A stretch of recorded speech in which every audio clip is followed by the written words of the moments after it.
한 주간의 이슈를 눈으로 짚어보는 시간, 뉴스 진단입니다. 오늘도 김동석 상임이사와 함께하겠습니다. 안녕하세요. 안녕하세요. 네, 지금 미북 정상회담이 6월 12일 싱가포르에서 개최되는데요. 아니 이게 굉장히 조마조마합니다. 이게 별 차질 없어야 할 텐데 지금 좀 북한에서 갑자기 또 17일로 예정됐던 남북 고위급 회담을 취소시키고 이러다 보니까 좀 분위기가 안 좋게 가는 건 아닌가 하는데 왜 이런 일이 발생했을까요? 그렇죠. 워낙 큰 일이기 때문에 네. 전 세계에 이목이 집중된 거기 때문에 그래서 아마 우리 앵커께서 뉴스 진단에 계속 이거를 네. 언급하고 이 문제를 하시는 것 같은데 정말 그렇습니다. 예.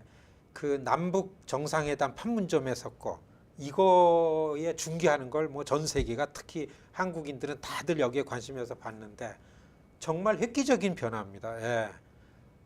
북이 아무도 예상하지 못했던 일들로 남북 정상회담이 됐죠. 거기에서 문재인 대통령과 김정은 위원장이 이제는 어떠한 일이 있어도 우리 둘이 의지를 갖고 우리 민족끼리 전쟁 이런 거 아니고 평화적으로 풀어나가는데 무슨 일이 있으면 우리 서로 전화로다가도 하고 같이 이전에는 회담 한번 하고 무슨 어려움이 생기면 그래서 꽉 끊어가지고 몇 년씩 가는데 그러지 말고 어떻게 해서든지 평화를 만들어 보자. 이런 합의를 보고서 깜짝 놀랐어요. 아, 이게 이렇게 해서 평화가 만들어지는구나. 이렇게 화해하고 이렇게 서로 이해하고 이렇게 가까워지면서 뭔가는 만들어내는구나. 이렇게 다들 저뿐이 아닐 겁니다. 그런데 지난 며칠입니까? 16일이었죠. 네. 16일이지. 여기 미국 시가 16일 날 갑자기 북에서 성명을 발표해요. 그 이튿날 17일 날 예정돼 있던 남북 고위급 회담 판문점에서 그걸 일방적으로 취소하는 성명이 나왔습니다. 왜냐하면은 매년 한국과 미국의 공군이 한반도 상공에서 하는 군사훈련, 공중군사훈련입니다. 그래서 이게 한미연합 공중훈련, 이게 이제 이 훈련 군사 용어로다 줄여서는 맥스 썬더 훈련이라 그러더라고요. 저도 잘 모르는데 맥스 썬더 훈련이라고 아주 최신의 전투기 이런 것들이 그 같이 연합해가지고 공중훈련을 하는데 이게 지난 한 11일부터 보름 동안 하나 봐요. 그런데 이 훈련을 하면서 북에서 이러이러한 정세가 조성이 됐는데 북에서 생각했던 거에 비해서는 훨씬 강화되고 공격적인 연습이 된 걸 보고서 네. 아니 판문점 회담에서 서로 이제 그 긴장을 줄이고 군사적인 행위 같은 것들 서로 감축하기로 하고 이 분위기를 맞춰가기로 했는데 어떻게 훈련을 이렇게 하느냐. 그리고서 B-22라는 아주 최신의 전투기가 동원이 8대가 됐대요. 근데 이거는 이제 방어용의 훈련으로 명명되어졌는데 굉장히 공격적인 이제 무기 전투기고 그리고 이 비행기가 스텔스기를 개량한 거기 발전시킨 거기 때문에 이 B-22가 평양 북의 공중으로 들어가면은 북에서 감지가 안 된대요. 예. 그러니까 이 비행기가 없던 비행기 8대가 뜨니까 이제 북한에서 볼 때는 이거 아니지 않느냐고 성명이 나왔어요. 그래가지고 이 남북 긴장 완화 정상회담 그래서 6월 12일로 예정된 심지어는 북한하고 미국과의 정상회담 여기에도 문제가 생기는 거 아니냐 해가지고 굉장히 갑자기 이게 뭐 해가지고 조마조마하게 우리 이목이 집중됐었죠. 그리고 또 그것뿐만 아니라 북의 조선중앙통신에서 그런 성명을 발표하면서 예정됐던 남북 고위급 회담을 무기한 연기해버린다 이렇게 나오고 그뿐만 아니라 오랫동안 이 유엔 대표부에 나와 있던 북한의 외무부상이라는 김계관이라는 사람이 나와가지고 개인 명의의 성명 페이퍼를 내놨는데 미국에 대한 경고입니다. 예. 미국이 어떻게 한다는데 왜냐하면은 미국의 우리 귀에 다 알려졌습니다. 그 트럼프 대통령의 국가안보보좌관이라는 존 볼튼이라는 분이 있어요. 흰 코털로 코수염으로 유명합니다. 이 진짜 우리가 보기에는 좀 거북스러울 정도로 요즘 뉴스메이커입니다. 예. 이게 맥메스트라는 보좌관을 아웃시키고서 트럼프 대통령이 새로운 국가안보보좌관으로 픽업했는데 이분이 굉장히 고약한 분이에요. 어떻게 고약하냐면 힘의 외교. 미국이 힘을 갖고 있기 때문에 세계 어디 가서도 미국의 위험스러운 곳이 있으면 먼저 전쟁을 해도 정당한 거다. 미국에 복종하던가 아니면 미국의 적국이 되던가 둘 중 하나를 택해라. 뭐 이런 주장을 하는 사람입니다. 소위 네오콘이라고 아주 보수 강경한 네오 컨서버티브, 여기서 네오콘이라 그러는 그런 외교 전략을 주장하는 전략가들의 군이 있습니다. 테러 직후에 기승을 부렸던 네오콘들 중에 행동대장 역할을 했던 존 볼튼이 트럼프 대통령의 안보보좌관으로 임명이 되고, 이 사람이 나오면 이분은 반중국주의자고 친일본 친대만계입니다. 그래서 대만의 돈으로 일본의 돈으로 이제까지 자기의 이 활동을 했다 해도 틀리지 않을 정도로 이런 생각을 갖고 있는 존 볼튼이라는 이 국가안보보좌관이 시도 때도 없이 나오면 리비아식으로 북한의 비핵화를 해야 된다. 리비아식이라는 건 시청자 여러분 뭐나 하면요, 선비핵화 후보장입니다. 리비아는 뭐냐면 가다피 독재자죠. 미국의 힘이 너무나 세고서 리비아 보고서 미국이 너 알아서 해라. 그러니까 미국이 요구하는 대로 우리도 비핵화하겠다. 그래서 리비아는 가다피 대통령은 자기네가 갖고 있고 이제 핵 개발을 하려고 그랬던 걸 모든 것들을 폐기하고서 미국에 갖다 바쳤습니다. 그때 존 볼튼이 테네시주 얼로 다 갖고 온 거 아닙니까? 그러니까 지금도 존 볼튼이 나오면은 북이 비핵화하려면 리비아식으로 우선 다 핵을 폐기시켜라. 그리고 북에 핵무기 있던 거는 다 폐기하지 말고 갖고서 대기해라. 미국이 가지러 가겠다. 그걸 다 테네시주 얼로 갖고 오겠다 이거예요. 그런데 트럼프 대통령은 그런 방식으로 하지 않거든요.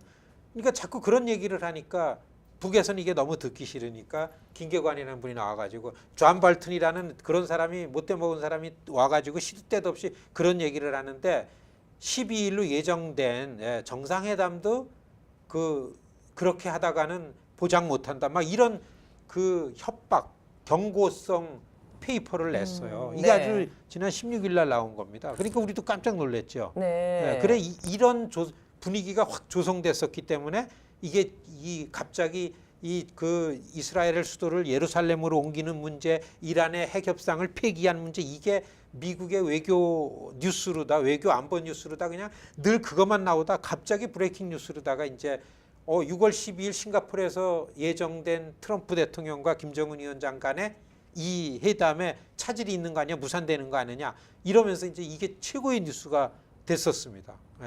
요거 때문에 지금 다시 네. 이게 논란이 되는 거죠. 아니 그럼 그렇다면은 사실 이게 한미 군사회담 때문이 아니라 이 존 볼턴을 겨냥한 북한의 전략적인 행위라 의견이 있는데 좀 말씀을 듣다 보니까 그럴 수도 있겠다라는 생각이 들어요. 그렇죠. 이제 네. 지금 사실은 미국이 북한하고 계속 일이 안 된 거는 네. 이 시간에도 설명드렸듯이 2000년도에 울브라이트 국무장관이 평양에 갔었어요. 국무장관이. 그리고 클린턴 대통령 방북을 준비하러 거기까지 갔는데도 지금 아무것도 안 되고 더 악화가 되지 않았어요. 왜냐하면 워싱턴 안에는요, 뭐 전문가가 너무 많아요. 뭐 이런 의견 저런 의견.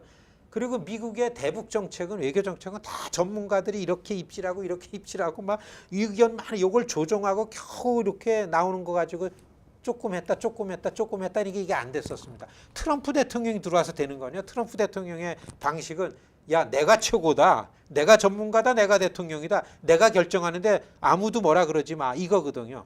그리고 또 트럼프 대통령 전략은 내 보좌관들 중에 자기네들 의견으로 다 이렇게 얘기하는 사람 저렇게 얘기하는 사람 많지만은 결국엔 내가 결정한다. 그러면서 어디서 결정하냐? 트윗한다 이거잖아요. 이렇게만 오는데 그러한 자기랑 생각이 다른 전문가를 보좌관으로 임명하는 것도 트럼프의 전략입니다. 그러니까 지금 볼 때는 미국의 전문가들이 그런 사건이 벌어진 다음에 16일에 그런 사건이 벌어진 다음에 전문가들은 알고 보니까 예상했던 거다. 그럴 줄 알았다. 북한이 6월 12일로 예정됐던 정상회담을 한번 떠보려고 트럼프 대통령이 여기에 대해서 얼마나 관심을 많이 갖고 있는지, 그리고서 정상회담을 한번 우리가 무산시키려고 제스처를 쳐보면은 저 무산을 방지하기 위해서 얼마나 많이 트럼프 대통령이 움직이는지 뭐 보려고 그랬다. 아니면은 한국하고 미국하고 문재인 대통령하고 트럼프 대통령하고 얼마나 긴밀하게 짜고 치는 건지를 우리가 좀 시험해 봐야 되겠다. 그런 전략이다. 뭐 이런 무수한 이런 분석이 또 많이 나오고 뉴욕 타임즈, LA 타임즈니 뭐 월스트리트 저널이니 워싱턴 포스트지니 CNN이 팍스 뉴스니 뭐 다 나와가지고 자기네들이 관계하는 전문가들 갖다고 이걸로 갖고서 의견을 많이 냅니다. 한 3일 동안 이거에 대한 의견이 나온 게요, 막 책 한 권이 될 정도입니다. 그런데 트럼프 대통령이 나와가지고 정리를 싹 했어요. 누가 대통령이냐? 난데 무슨 리비아식으로 하느냐? 아니다, 트럼프식이다 그런다. 이렇게 그냥 해결을 해버려가지고 수습이 됐습니다. 예. 네. 예. 그래서 이렇게 고비되는 것 같았는데 이제 넘어갔죠. 그렇지만은 주의해야 될 거는 분명하다. 뭐 이런 네. 겁니다. 그러면은 그렇게 이제 어쨌든 수습은 잘 됐는데 그 존 볼턴이라는 사람은 또 어떤 사람일까요? 뭐 지금 한국의 뉴스를 보면은 네. 초미의 관심사죠. 예. 외교안보 정책 트럼프 대통령의 가장 측근의 오른팔이에요. 백악관 안에 가서 그런 문제만 나오면 제일 얘기할 수 있는 권한이 있는 사람입니다. 그러니까 이게 국가안보보좌관이 되게 중요하죠. 여러분 왜 이분이 중요하냐면요. 닉슨 대통령 때 키신저예요. 그리고서 그 카터 대통령 때 브레진스키고 뭐 이 제일 오른팔이에요. 대통령의 정책을 자문하고 보좌관, 측근 보좌관에. 그러니까 이 존 볼턴에 대해서 다들 초미의 관심사인데 이분이 어떤 분이냐면요. 말씀드렸듯이 네오 컨서버티브라는 신보수주의 외교 전략가 중에 핵심이에요. 이 그 신보수주의가 뭐나 하면은 2001년에 9/11 테러가 났잖아요. 이 네오콘들이 거 봐라. 소련을 이기고 중국을 이기고 이제는 초국의 시대다. 전 세계는 미국 단일 국가가 통치하는 시대가 왔다. 그래서 이제는 신이 세운 미국의 나라가 됐다. 막 이렇게 됐는데 그래서 이제는 엘고 같은 대통령 되려는 사람이 이제는 이념의 시대가 가고 미국의 적국이 세상에는 없다. 그렇기 때문에 이제는 미국이 전 세계에 바른 지도력을 발휘해야 된다. 문명을 공유하고 기술을 쉐어해야 되고 어디 지구촌에 먹을 게 없어 굶어 죽는 사람이 있으면 안 된다. 미국의 책임이다. 이런 올바른 리더십을 얘기했습니다. 그래서 무슨 이런 환경에 대해서 책임을 져야 된다느니 막 그 아프리카 개발을 위해서 미국의 돈을 다 갖다 줘야 된다느니 그리고서 미국의 빚을 진 나라들의 빚을 다 탕감해 줘야 된다니 정말 올바른 지구촌이 정말 살기 좋은 지구촌이 되는 것 같은 리더십을 막 하는데 테러가 났어요. 아직 아니다. 그렇기 때문에 모슬렘들이 미국을 위협한다. 저것까지 전멸을 시켜야 미국이 비로소 안전한 나라가 되겠다. 그러면서 다시 전쟁 선언을 해야 된다라고 주장을 하는 게 네오콘들의 주장입니다. 그래서 신보수주의라고 합니다. 강경우파죠. 주전론자입니다. 이런 일단의 이러한 그 전략가 학자들이 있습니다. 이 학자의 행동대장 역할을 했어요. 10년 전에. 네. 존 볼턴이 그겁니다. 그리고 유엔은 평화를 위해서 일하잖아요. 그러니까 존 볼턴 같은 사람은 그때 부시 대통령 임명을 받아서 유엔 대사로 나와 있으면서 유엔하고 딴 목소리를 냈어요. 유엔 무용론을 외쳤죠. 그리고서 북한 같은 나라는 뭐 우리가 골치 아프게 이렇게 할 거 없어. 그냥 공격해버리고 핵을 실험하고 여기는 어디니까 그냥 팍 가가지고 그거를 폭격해버리고 말고 그래야 된다. 뭐 이런 생각을 갖고 있는 뭐나 하면은 선제 공격, 예방 전쟁 이런 걸 주장했던 사람이에요. 네오콘의 아주 핵심이었죠. 그리고 저는 개인적으로 경험이 있는데요. 이 미국에 있는 유태인들의 핵심 중에 한 사람입니다. 이스라엘 중심으로. 그렇기 때문에 중동 지역은 이스라엘이 점령을 해야 된다라는 입장을 갖고 있어요. 네오콘들은. 그러니까 존 볼턴은 그거죠. 그러니까 지금 이란의 핵 협상, 오바마 대통령 때 미국이랑 이란이랑 핵 협상한 것도 트럼프 대통령에서 이걸 파기시키도록 역할하는 데도 역할을 했고, 그러니까 이 존 볼턴은 그때 뭐나 하면은 이제 네오콘들이 들어와 가지고서 테러가 나고서 지금 뭐 이라크 전쟁하고 그럴 땐 이스라엘은 신났죠. 미국의 힘이 와가지고 이스라엘하고 적국이 돼 있던 아랍권 국가들을 미국 힘으로 다 전쟁을 하고서 사담 후세인 같은 그걸 정리를 해버리니까 그때 신났죠, 이 사람들이.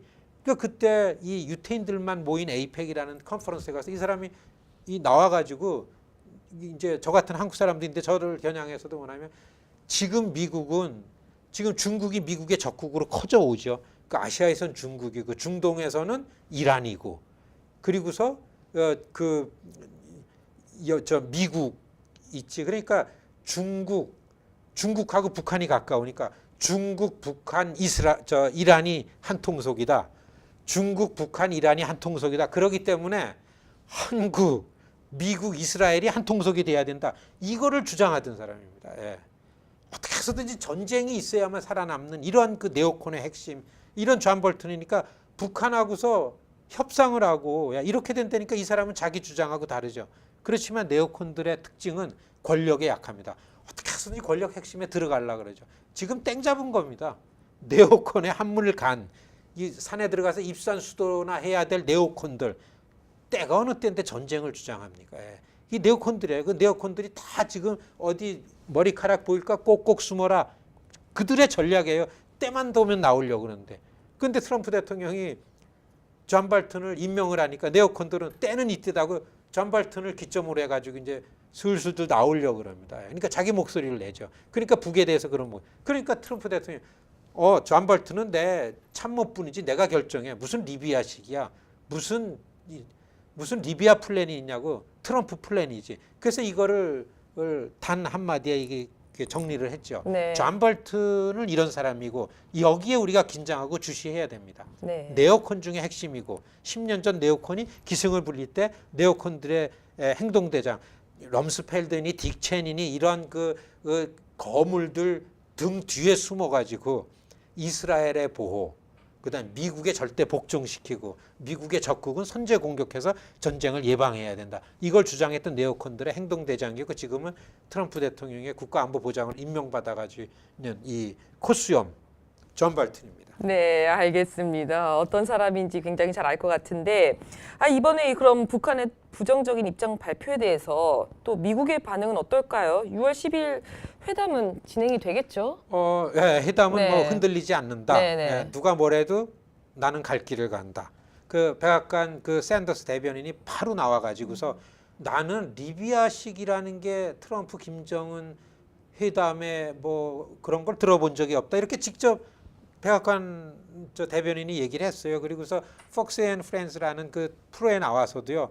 그거는 그런 얘기가 내 옆에 들리기는 하지만은 그거는 존 볼튼 개인적 얘기고 이 정상회담 테이블이 그 방식이 트럼프 대통령이 하지 트럼프 방식이 하지 리비아 방식이 아니다. 이렇게 이제 네. 이게 리비아 방식이 선 비핵화 네네. 그리고 후 보상 이런 겁니다. 그러니까 북이 이거를 할 리가 없죠. 예, 그러니까 트럼프는 자신 있게 그러니까 대변인은 나와가지고서 그런 얘기를 했습니다. 예. 협상의 1등은 트럼프 대통령이다. 그러니까 트럼프 대통령을 믿어라. 우리는 계획한 대로 갈 거다. 이런 발표를 네, 했습니다. 알겠습니다. 그리고 또 2주 정도 됐죠. 문재인 대통령 외교안보 특보가 이제 뉴욕하고 워싱턴을 다녀갔는데 이사님도 만나셨다고요? 네, 한 2주 됐습니다. 네, 네, 2주 정도 오셨었습니다. 됐. 네, 왜 뉴욕. 만나셨어요? 네. 사실 미국의 외교 정책하면 누굽니까? 아직 93인가 94살이신 키신저 아닙니까? 네. 트럼프는 키신저라는 건 염두에도 없어요. 삐졌죠. 키신저라는 이 노인이 이 미국의 외교 정책은 내가 대장인데 나한테 한마디 물어보지도 않아 삐져 있으니까 미국의 외교 전문가라는 모든 사람들은 다 키신저 군단이에요. 그러니까 이 사람들이 북미 정상회담 그리고 그 정상회담 이후에 북의 개방과 그다음에 한반도 평화 체제라는 거에 관해서는 미국의 전문가들이 중요한데 삐져 있으니까 이걸 좀 달래야 되잖아요. 그러니까 이 몫은 트럼프는 이거 생각 안 합니다. 우리 몫이니까 아마 이 키신저 그 전 국무장관을 뉴욕에 있는데 그걸 만나러 오느라고 이명박 대통령 때 외교부 장관을 지냈던 김성환 장관하고 정의당의 김종대 의원하고 문재인 대통령 외교 특보하고서 오셨습니다. 만났습니다. 한 1시간 이상 이렇게 만나가지고 저는 뭐 미국 의회가 어떻고 워싱턴의 분위기가 어떻고 어떤 분들 만나면 어떻게 말씀을 하는 게 좋고 뭐 이런 이제 얘기를 나누라고 만났는데요. 문정인 요번에 요 문제가 생기고서 그저께 월스트리트 저널에서는 문정인 특보의 인터뷰 따가지고 했습니다. 그러니까 네. 미국도 북한이 반응하는 것만큼 미국도 반응해야만 평화회담을 한다. 이런 그 의견이 전달됐는데요. 네네. 문정인 특보가 돌출 발언을 하고 대통령에게 부담이 가는 그런 돌출 발언 때문에 부담이 가지만은 좀 지나고 보면은요, 이상하게 앞서서 발언했지만 문정인 특보가 한 대로 다 되는 거예요. 네. 그러니까 이 군사회담도 좀 축소돼야 되지 않겠냐라는 발언을 누구보다도 먼저 했잖아요. 그렇죠. 근데 올림픽 때 축소하고 그다음에 남북 정상회담을 통해 가지고 축소가 됐고 그다음에 트럼프 대통령도 그래 스텔스 B2기인가는 이 나머지 훈련에는 사용하지 마 이런 트럼프 대통령 입장도 나와서 오늘서부터 하는 훈련에는 북을 자극시킬 만한 전투기는 안 가고 뭐 이렇게 정리가 되는 거 보면은 미국의 전문가들도 키신저 이 그룹들도 문정인 특보의 이 브레인이라든지 이런 해안 같은 거를 인정을 하고서 자기네들 중심으로 끌어들이고 포린 어페어스 매거진에 글도 쓰게 하고 그렇게 중심으로 들어가시더라고서요. 앞을 정확하게 잘 보는 게 전문가다. 네. 그러려면 지나온 것도 사실을 잘 봐야 된다. 이런 교훈을 얻었습니다. 네, 알겠습니다. 그럼 이제 마지막으로 미주 동포들이 이제 남과 북, 미국과 또 북한 정상회담에 대해서 어떤 입장을 갖고 봐야 할까요? 크게도 보고 작게도 봐야 됩니다. 네. 사실 팩트만 가지고 지나온 걸 생각하면 용납할 수 없고 받아들일 수 없는 그리고 북한의 동포를 저렇게까지 만들고 이 전쟁을 일으키고 얼마나 화납니까? 그런데 그것만큼이나 이게 세대가 많이 70년인데 그것만큼이나 앞으로 어떻게 할 건가? 전쟁이 안 되지 않느냐? 앞으로 어떻게 갈 건가? 균형 있게 생각을 할 때에는 한국의 문재인 대통령이 몸을 던지면서도 부르짖고 지금 놓지 않는 한반도 평화 체제와 한반도의 번영 그리고 통일 이런 큰 틀에서 미주동포는 더 집착을 하고 봐야 된다. 그렇기 때문에 어떻게 해서든지 모처럼 만들어진 이전에 없었던 북한과 미국의 핵공방전 이게 너무나 우리를 괴롭혔으니까 이거에 대한 해빙무드 아닙니까? 정상끼리 만나서 크게 좀 평화 분위기로 가는 거. 누구도 전쟁은 안 됩니다. 이제는 왜 주변 국가도 원하지 않으니까요. 그래 이렇게 큰 틀에서 어떻게 해서든지 평화를 유지하고 한반도 평화 체제를 위한 미주동포들의 정확한 이런 그 소신과 입장을 가지고서 이거를 바라다 보면서 미국에서의 소임을 당한다. 정치 참여를 많이 해야 되겠다. 이게 미주동포의 정상회담을 보는 관전법이라고 할 수 있습니다. 네, 알겠습니다. 좋은 말씀 감사하고요. 네, 지금까지 김동석 상임이사와 함께했습니다.